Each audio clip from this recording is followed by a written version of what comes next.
Video will show you how to properly operate an Eagle Global Series 9,000-pound two-post lift. First, we're going to load the car onto the lift. Ideally, you should have someone guide you in if you can.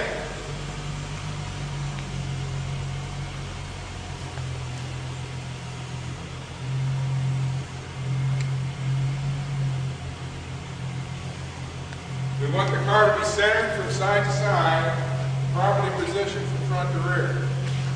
This lift, the advantage is that you can open the doors without hitting the posts. Okay, we're going to show you how to set the arms properly to lift the vehicle up. Bill's going to set the front arm first, swing it into position, and extend the slider until the pad is directly underneath the proper lifting point.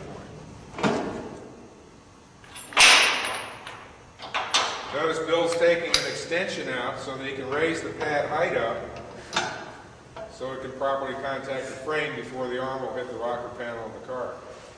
Now Bill will repeat that procedure on the other side of the vehicle.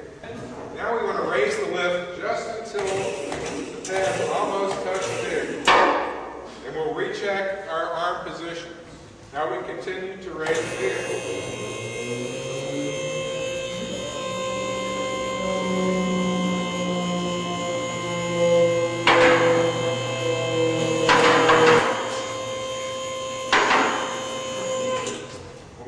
All the way up, we want to let it back down.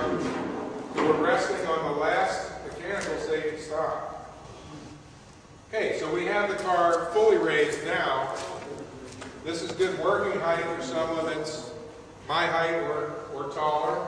We have 72 inches of lifting height, so you can see that I can easily work underneath the vehicle.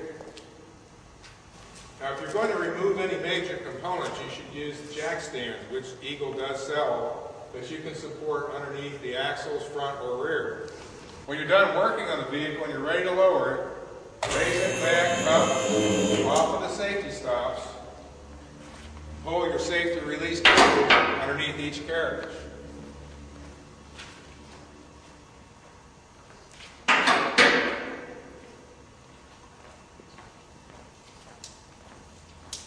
Then lower the hydraulic release. Now, you can lower and stop the lift at many different working heights. Let's say you wanted to do brake work or tire work, or you want to have that at a more convenient position. Raise it back up till you hear both safeties click. Let it down on the safeties. Now you're at working height for wheel and tire work.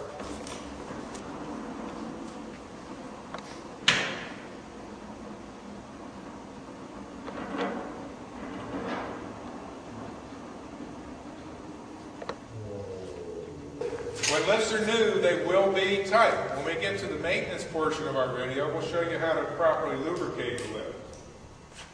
When the lift is all the way down, the arm restraints, automatic arm restraints are now released. The arms can be swung out from underneath the vehicle. Retract the slider.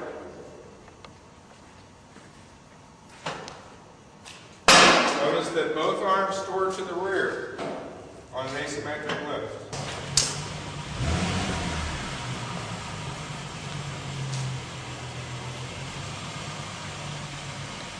I'm going to show you how the arm restraint lock system works.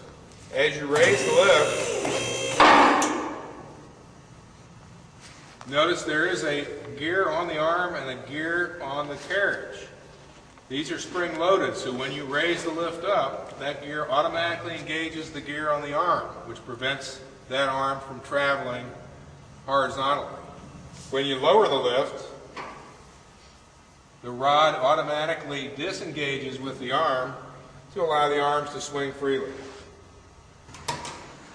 Your Eagle Global Series lift comes with stacking adapters to help you to get the pads to the right height for each particular vehicle you're lifting. Notice the safety stickers on the lift.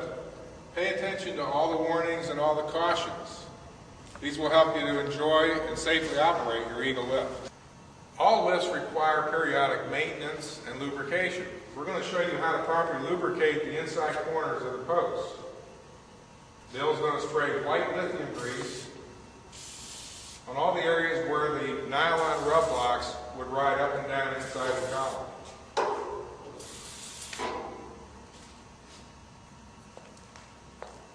Additionally, you want to lubricate your chain periodically using chain grease or chain lubrication. Next, we'll show you how to lubricate the arm pins and the safety arm restraint mechanisms. The WD-40 wants your arm pins to stay lubricated so they won't wear, and your arm restraint mechanisms so they'll operate freely. Cables require adjustment periodically as well. When your lift is new, in the first few weeks, cables will stretch and they will need to be readjusted. Follow the procedure in your Eagle installation manual. Another part of routine maintenance is to periodically check your anchor bolts to see that they're still tight and that your shims are all tightly secured where they originally were when the installation was done. Anchor bolts should be torqued according to the specification in your instruction manual. Now we're going to show you how to properly maintain, lubricate your safety lock assemblies. Each post has an inspection cover that can be removed. We'll raise the lift until the safety locks are aligned with the inspection cover.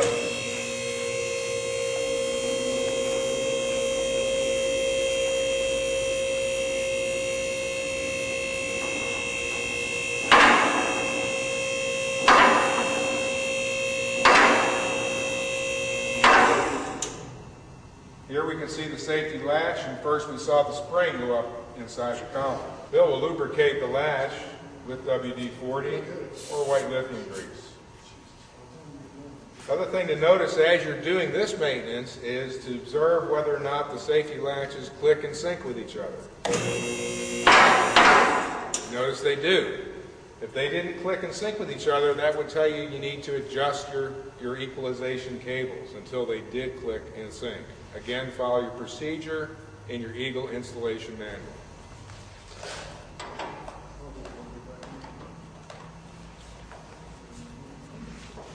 Your hydraulic reservoir and the hydraulic oil inside of it should not have to be topped off unless there's a leak somewhere, and of course that would require repair of the leak.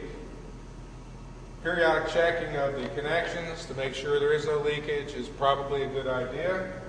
And never fill your reservoir when the lift is up in the air. Always have it fully descended before you would top off the reservoir. This concludes your maintenance instruction for the Eagle lifts. If you have any additional questions or any problems that might arise, call the Eagle service number. Our Tech Assist department will be happy to assist you.